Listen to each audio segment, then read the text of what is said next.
Welcome to our channel and thanks for joining us today. We left Whitehorse this morning. We're headed down to Hyder. We got about halfway today. We turned down this Cassiar Highway. As you can see, there was quite a bit of burned area, but the fall foliage was still peeking through. We got to see a lot of yellow foliage with some green and red tones also. The other thing that we had learned that you will see later in the video is once we had arrived at Stewart, British Columbia, you have to go through customs, and that'll put you in Hyder, Alaska. So we go into Alaska, we stayed a night, and then we come back out, and both times you have to go through customs. But wow, way worth it. We got as far as we could today, and then we ended up, as you'll see shortly, we ended up boondocking on the side of the road, a gorgeous spot. I got out and did a little video of how pretty it was right on the water, but we really enjoyed our drive and taking the Cassiar Highway. It took a little persuading to get T-Bone to take this route, but I was successful, and I'm so glad we did. So stay tuned, and we'll see you down the road.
So if you go about another 17 miles up this valley, the Salmon Glacier is there, and that's what's feeding this this stream. So Fish Creek.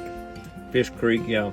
But the salmon are thick, and the birds are there. We saw, what, 4 blue herrings there. We saw bald eagle, a lot of gulls. So the birds know what's going on. But the birds like the bears to be there because the bears strip the meat off the salmon, and then that leaves the remaining part of the carcass for the birds. That's what they like.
Hey, hello again, friends and neighbors. T-Bone and Boo back with you this glorious rainy day here in Hyder, Alaska.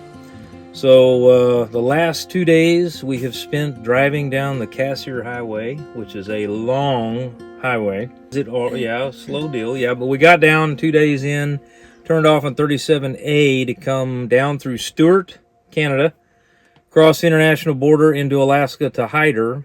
And then we've been concentrating our time up here at the National Forest, where they have the salmon run in progress right now, and the bear watching. Chum salmon are coming up, yeah. And the bear watching, which we stood in the pouring rain for 3 hours. 2 hours. It felt like 3 hours, felt like 10 hours on the dock, and or the, what do you call it, the boardwalk, and didn't see a single bear. But this morning, when we got on the road, we saw black bear and we saw wolf. So it was the first wolf sighting that we've had on this trip. It's a beautiful drive, though. It is beautiful, but the road is such that you don't go much faster than about 55 if you're lucky. And yeah, but very little room for mistakes on some parts, or you might have a long trip down the bottom. Anyway, moving right along. While we were driving today, we went over 11,000 miles. Cheers. 11,000 miles down since May when we started this trip on old Paco van here. So our traditional shot of tequila every 1,000 miles. So we're camped out here in Hyder tonight. We're going to go back into the National Forest in the morning to continue to use our bear gazing tickets. So hopefully tomorrow we'll hit pay dirt on brown bears, and then after that, we're going to get back on the road and continue on down to Prince George. So, with that being said, we will sign off for this little session, and we will see you outside.